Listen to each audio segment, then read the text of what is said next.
দিনব্যাপী ভোট গ্রহণ শেষে চলছে আবাসন ব্যবসায়ীদের সংগঠন রিহাবের পরিচালনা পর্ষদ নির্বাচনের ভোট গণনা। রাজধানীর হোটেল ইন্টারকন্টিনেন্টালে সকাল 10টা 40 মিনিটে ভোট গ্রহণ শুরু হয়ে চলে বিকাল 4:30 পর্যন্ত। রিহাব নির্বাচনে ভোট গ্রহণ শুরুর মতো শেষও হলো দেরিতে।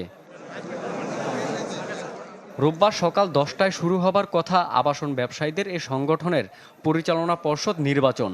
তবে প্রার্থীরা ভোট কেন্দ্রে সিসিটিভির দাবি তুললে ভোট শুরু করতে 40 মিনিট লেগে যায়। আমরা যেটা চেয়েছি সিসি ক্যামেরার কথা ছিল ওটা হয়নি, পরে ওরা যোগাযোগ করে সিসি ক্যামেরা এনেছে। এখন আল্লাহর রহমতে ইলেকশন ভালোই যাচ্ছে। সামনে যাতে আবাসন খাতটা আরও ঘুরে দাঁড়াতে পারে, আবাসন খাতটা অনেকটা ডেভেলপ করে, এটাই মূল উদ্দেশ্য।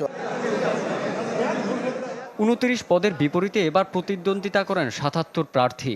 নির্বাচনের নিয়ম ভেঙে বুথের সামনে জড়ো হয়ে প্রচারণা চালাতে দেখা যায় তাদের অনেককে। যারা ব্যবসায়ী এবং যারা ব্যবসার জন্য কাজ করে তারাই নির্বাচিত হবে। ভোটার বাইরে আসছে, কথা বলতে পারছি, ভোট দিতে পারছি, এরকম একটা সুযোগ সুবিধা কেউ হাতছাড়া করে না। ওরাও খুশি, আমরাও খুশি। রাজধানীর হোটেল ইন্টারকন্টিনেন্টালে 10টি বুথে নেওয়া হয় ভোট। 674 ভোটারের মধ্যে ভোট দেন 570 জন। ভোট গ্রহণ শেষে পর্যবেক্ষণ প্যানেল নিয়ে বিতর্কে দেরিতে শুরু হয় গণনা। ভোটাররা তাদের গণতান্ত্রিক অধিকার প্রয়োগ করেছে ব্যালটের মাধ্যমে। ক্রেতা সাধারণ যেন আস্থার সহিত তাদের ফ্ল্যাট কিনতে পারে, এইরকম একটা পরিবেশ সৃষ্টি করবে আমাদের এই রিহাব নেতৃবৃন্দ, সেটা আমরা আশা করি। নির্বাচনে দুটি প্যানেল পূর্ণাঙ্গভাবে অংশ নেয়। আংশিক প্রতিদ্বন্দ্বিতা করে আরেকটি প্যানেল। স্বতন্ত্র প্রার্থী হিসেবে ভোটের লড়াইয়ে অংশ নেন কয়েকজন। রনক মাহমুদ সৌরভ, চ্যানেল 24, ঢাকা।